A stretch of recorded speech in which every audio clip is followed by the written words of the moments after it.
Bom dia, turminha, terceiro ano do Colégio Luma Carolina de São Manuel. Como é que vocês estão? Tudo bem?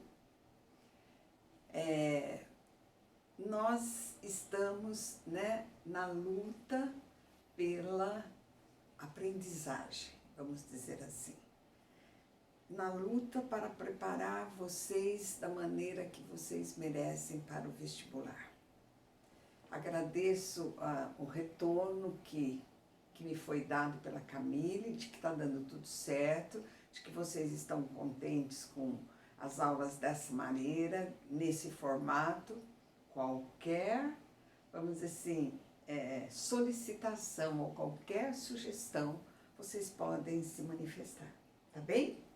Então, vamos lá, vamos em frente. Força, garra, determinação, é isso que vai fazer a diferença este ano, tá? Continuando a aula 32, vejo que nós desmembramos as aulas 31, 32 em 3 momentos diferentes.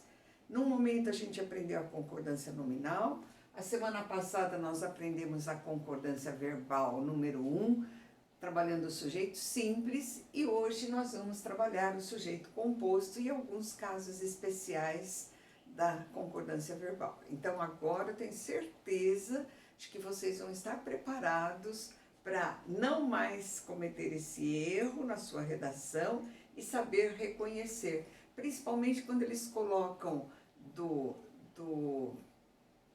da língua informal, do coloquial para a língua padrão culta. Muitas das vezes a falha linguística é justamente a concordância nominal ou verbal. Então hoje nós vamos trabalhar o sujeito composto. Sujeito composto, que seria 2 núcleos ou mais. O que isso quer dizer? Verbo no plural. Então sempre que eu tiver 2 núcleos de sujeito, automaticamente o verbo é flexionado para plural. Por exemplo, a funcionária e o gerente fizeram o curso. Núcleo, funcionária, gerente, 2 núcleos, sujeito composto. Então, o que nós vamos ter?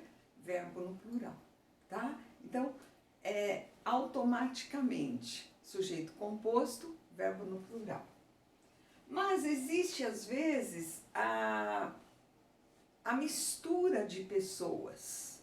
Então, qual vai ser a regra? A prevalência é a primeira, ela manda em todas.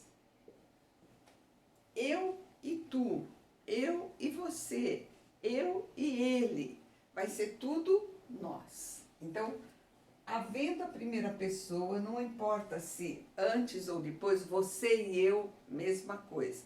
Havendo primeira pessoa, vai tudo para nós. Eu e minha família viajamos a passeio. Eu primeira, minha família terceira, que prevalece a primeira do plural, nós. Quando não tiver a primeira pessoa, mas tiver a segunda e a terceira, o que acontece? Nós vamos tudo para vós. É isso que a gramática manda. Tudo para vós. Tu e tua família viajastes a passeio. Vós viajastes, tá? A gramática indica essa concordância. Não havendo primeira, havendo segunda e terceira, a flexão é em vós. Mas teimosamente, nós flexionamos em vocês. Vocês viajaram. Tu e tua família viajaram, como se fosse vocês. Eles viajaram. Então, elas viajaram. Então, nós vamos ter aqui a concordância aceita pela gramática também em terceira pessoa. Então, tu e tua família viajaram a passeio. Hoje em dia, a gramática aceita como correta. Então, se fosse uma leitura de certo e errado, tanto é certo a flexão em vós, como é certa a flexão em vocês, tá certo? Então, nós vamos ter aqui, tu e tua família viajastes, uma possibilidade. Viajaram, outra possibilidade. os dois estão corretos, tá? E quando não tiver nem primeira nem segunda, as duas pessoas que estão sendo trabalhadas são terceira, ele e sua família viajaram normalmente, terceira do plural. Então, nós vamos ter aqui, ó, terceira com terceira, vai flexionar em terceira do plural, tá certo? O aluno e a aluna fizeram, a aluna e o professor fizeram, a coordenação e a direção fizeram. Então, terceira pessoa, não tem dúvida, vai para a terceira do plural. Certo, pessoal? Então, a regra geral é plural. Ó.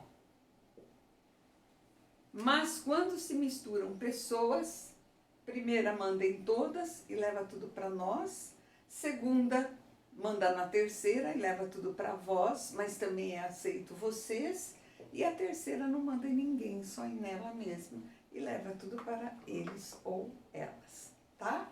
Agora eu vou trocar a lousa um minutinho para vocês, tá? Vamos lá, pessoal, continuando. SC é sempre sujeito composto. A regra geral de sujeito composto fala verbo no plural, sempre verbo no plural. Então, nós vamos ter assim, havendo sujeito composto, verbo no plural, é sempre certo. Mas existem algumas circunstâncias que também ele pode concordar com o elemento mais próximo. Então, cuidado com essa situação. Quando? Ordem inversa. Primeiro vem o verbo e depois vem o sujeito. Então, tanto o plural é correto, como concordar com o mais próximo é correto. Chegaram a apostila e o livro. Quem é que chegou? Apostila e o livro. Sujeito composto, verbo no plural. Certo. Mas eu também posso falar chegou a apostila e o livro. Então, a concordância com o mais próximo é também correta. Então, cuidado nas questões de julgamento. É certo assim, é certo assim, tá? Em que outra situação? Quando os núcleos do sujeito, NS, núcleos do sujeito, são sinônimos. Eles falam a mesma coisa, eles são equivalentes. Então, eu posso ter a paz, a harmonia, reinam nesse lar. Por quê? Porque é sujeito composto, regra geral. Mas eu também poderia falar a paz, a harmonia reina nesse lar, concordando com o elemento mais próximo, tá? Terceiro caso, quando os núcleos do sujeito estão em gradação. Gradação é você enumerando elementos na ordem crescente ou na ordem decrescente. Então, eu falo um dia, uma hora, um minuto bastariam, regra geral. Ou, concordando com o minuto, bastaria o elemento mais próximo. Então, tanto é correto o plural, como é também correto concordar com o mais próximo. Ordem inversa, núcleos sinônimos ou núcleos em gradação. Atenção, então, nas questões que falam certo ou errado, porque os dois são corretos, tá? Regra número 4. Aposto resumitivo. O que seria? Várias coisas enumeradas que são, de repente, resumidas num desses pronomes indefinidos. Tudo, nada, ninguém, todos, todas, alguma coisa equivalente, tá? Por exemplo, dinheiro, fama, mulheres é um sujeito composto que se resume no aposto tudo. Então, o que acontece com o verbo? Ele concorda exatamente com esse pronome. Então, o que nós vamos ter aqui? Terceira pessoa do singular, certo? Então, embora seja um sujeito composto, ele não segue a regra, porque a regra vai dizer o pronome indefinido que resume tudo isso num aposto resumitivo, é ele que puxa a concordância. Então, a concordância não é feita com o sujeito composto, mas com essa palavra. Tudo o fascinava, nada o atraía. Então, nós vamos ter aqui a regra do aposto resumitivo, terceira pessoa do singular, concordando com o pronome, tá? Regra número 5, sujeito composto ligado por ou. Então, nós vamos ter duas possibilidades. João ou Pedro vencerá a eleição para prefeito. Não podem ser os dois, ou é um ou é outro. Um exclui a possibilidade de outro, tá certo? Então, nós vamos ter aqui um ou com valor exclusivo. Ele sugere exclusão. Quando isso acontece, verbo no singular. Só pode ser um, tá? Machado de Assis ou Graciliano Ramos marcaram nossa literatura. Aqui não quer dizer que seja um ou outro. Os dois marcaram. Então, é um ou que tem valor de e. Então, ele é inclusivo. E quando ele é inclusivo, nós vamos ter verbo no plural. Certo, pessoal? Então, sujeito composto, nós resumimos nessas 5 regras que aqui estão. Tá bem? Aí nós vamos ver agora alguns casos especiais. Lembrando que nós já estudamos os verbos impessoais. O que acontece? Eles não flexionam. Impessoal quer dizer não muda em pessoa. Ele está sempre na terceira pessoa do singular. Ele não flexiona em plural. Vamos lembrar aqui fenômenos da natureza: chover, ventar, trovejar, nevar. Só terceira do singular. O verbo haver, com o sentido de existir, havia pessoas reunidas, existiam pessoas reunidas. O verbo existir não é impessoal. Muitas vezes o vestibular pede para trocar o haver pelo existir, o existir pelo haver. O haver com valor de existir não flexiona. O verbo existir é um verbo normal, regular, que concorda com o núcleo do sujeito, tá? Então, cuidado com essa pegadinha. Então, havia pessoas e não haviam. Por quê? Porque ele é impessoal. O verbo fazer, a mesma coisa. Fazer dias, faz dias quentes, faz dias frios. Faz anos que estudo nesta escola. Nada de fazem. Por quê? Porque ele é impessoal. Então, se você tivesse que justificar uma frase como essa, bastaria dizer: haver é um verbo impessoal, não flexiona. Tá certo? Basta dizer isso. Haver com valor de existir não flexiona, porque é um verbo impessoal. Então, a resposta seria: porque é um verbo impessoal. Certo, pessoal? Então, vamos novamente substituir a lousa para darmos continuidade e concluirmos, né, o nosso estudo sobre concordância, tá? Vamos lá, pessoal.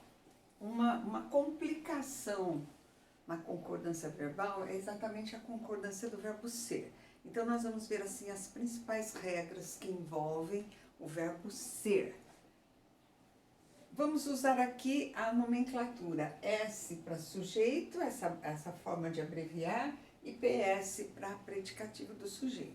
Então, o que fala a regra geral da concordância do verbo ser? O verbo pode concordar com o sujeito ou com o predicativo do sujeito, dependendo da situação.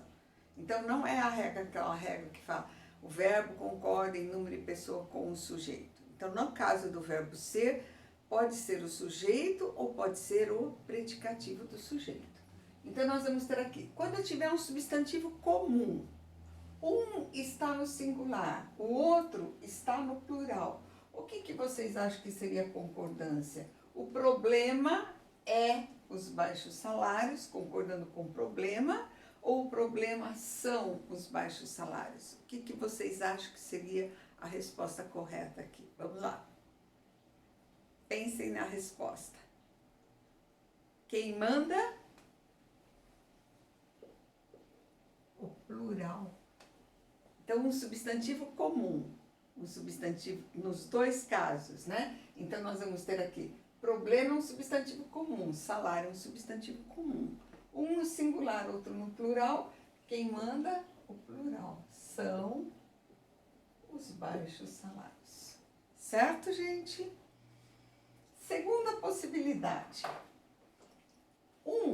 Não importa se na função de sujeito ou de predicativo, é substantivo e o outro é um pronome pessoal. Quem é que é mais forte? O substantivo ou o pronome? Então, nós vamos ter aqui pronome pessoal. O culpado és tu. O culpado somos nós. Os culpados somos nós. Então, nós vamos ter aqui o pronome pessoal é mais forte. Se eu tiver um substantivo próprio e um substantivo comum, o nome próprio manda, tá certo? Então, nós vamos ter essa leitura. Aqui é o plural e aqui é o pronome pessoal. Se eu tiver na função de sujeito ou do predicativo do sujeito um pronome indefinido, um pronome demonstrativo ou um pronome interrogativo, quem é que manda? Quem é essas pessoas ou quem são essas pessoas? Quem são? Então, nós vamos ter a concordância aqui com a outra palavra. Então, nós escrevemos aqui, quem é que manda? A outra palavra. Certo, pessoal? Isto são joias. Manda a outra palavra. O indefinido, tudo são ilusões.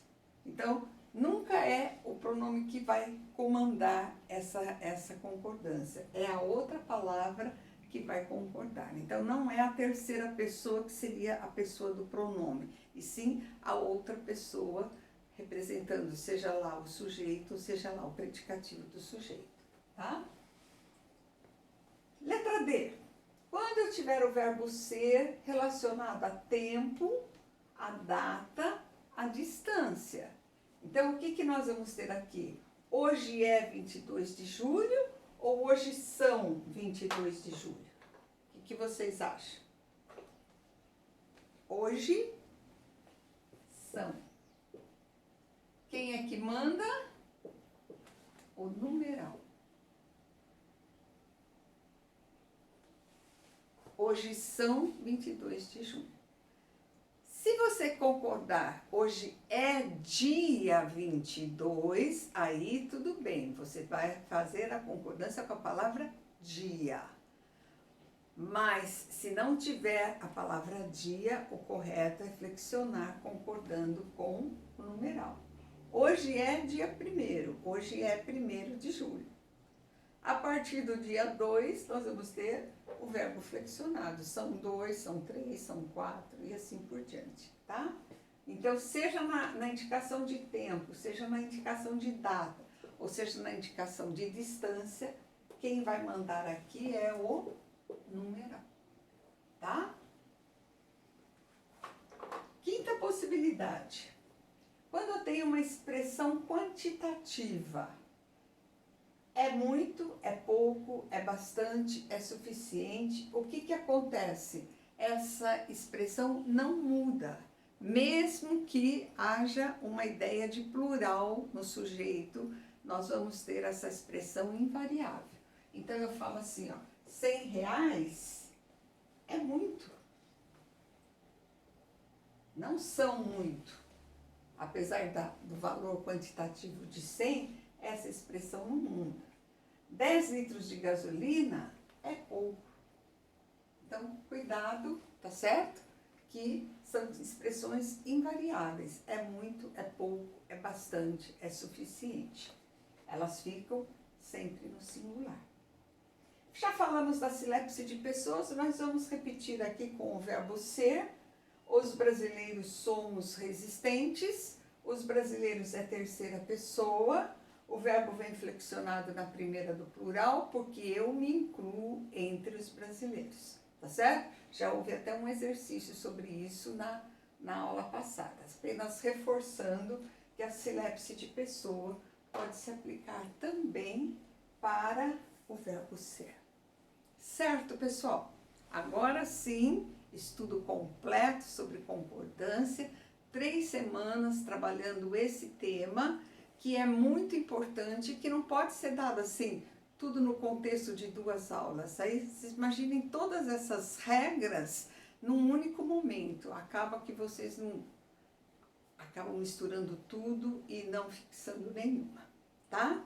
Então, até aqui vai a matéria da nossa prova, porque a aula 32 termina aqui. De repente, no teste, pode ter aí uma questão que envolva essas situações da aula de hoje. Então, como é uma aula que está completando um estudo, então até aqui vai entrar para a nossa prova. Como eu marquei lá, até a aula 32, tá certo? É que as aulas 31 e 32 se subdividiram em três momentos diferentes. Então, como nós já fizemos a apostila semana passada, como nós não tínhamos concluído o assunto, então eu deixei o plural para vocês fazerem nesta semana. Então, tarefa mínima e complementar do plural, trabalhando o conteúdo concordância. Certo, pessoal? Para a próxima semana, né, nós faremos a nossa prova, contendo toda essa parte gramatical. Não vai ser como na outra vez, 5 minhas, 5 do Marcel. Não, ele vai fazer 10 questões interpretativas e eu vou fazer 10 questões de gramática. Então, nós não vamos ter a interpretação, já que a interpretação vai ser trabalhada na prova dele. Então, as 10 questões vão ser questões avaliando todos aqueles conteúdos que nós fizemos a respeito de gramática. Tudo bem? Então, preparem-se, que não vai ser uma prova assim básica como a outra, né? Que o assunto tinha sido visto lá no começo do ano, então nós procuramos trabalhar assim elementos um tanto quanto mais básicos. Agora aqui não, aqui as aulas foram feitas normalmente por vídeo, todos os assuntos foram trabalhados em exercícios, então nós vamos ter gramaticalmente a cobrança de todos os assuntos que eu indiquei lá nos conteúdos para a prova, tá bem? Então, uma boa semana para vocês, bom estudo, tentem, vamos dizer assim, fazer o melhor possível. O que está difícil para o terceiro ano está mais difícil ainda para o cursinho. Então, nós vivemos as duas realidades, juntos vocês vão disputar uma vaga no vestibular, vocês são muito bons, então tem que acreditar.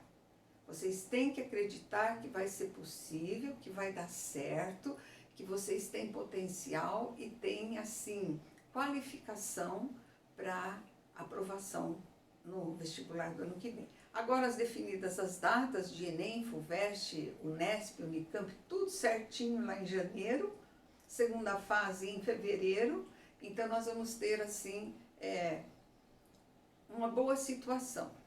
O que era para ser novembro, adiou-se para janeiro. E o que era para ser janeiro, adiou-se para fevereiro. Então, vai ficar assim, um pouco atropelada, né, a aplicação dessas provas, vocês praticamente não vão ter férias, mas não teriam mesmo, porque vocês começariam o vestibular em novembro, entrariam em dezembro e voltariam em janeiro. Só que agora vocês não vão ter vestibular em novembro, dezembro, a não ser nas escolas particulares, e vão ter tudo concentrado em janeiro e fevereiro. Então, muito importante aquela leitura de que tudo tem que ser estudado no dia a dia. Todos os exercícios têm que ser trabalhados para que a fixação aconteça. Língua portuguesa é entendimento, não é memorização. Então, lembrem-se das setinhas, lembrem-se da regra, como que era, com qual palavra. Então, a gente esquematiza tudo na lousa, na concordância, para vocês enxergarem e para vocês, vamos dizer assim, no momento da questão, visualizarem como que se dá ou como se daria a concordância daquele verbo, em qual a situação que está ali expressa. Certo, pessoal? Força, garra, coragem, nós vamos vencer, tá? Beijo grande para vocês, tudo de bom, fiquem com Deus, vocês e toda a sua família. Muita paz. Tchau, pessoal.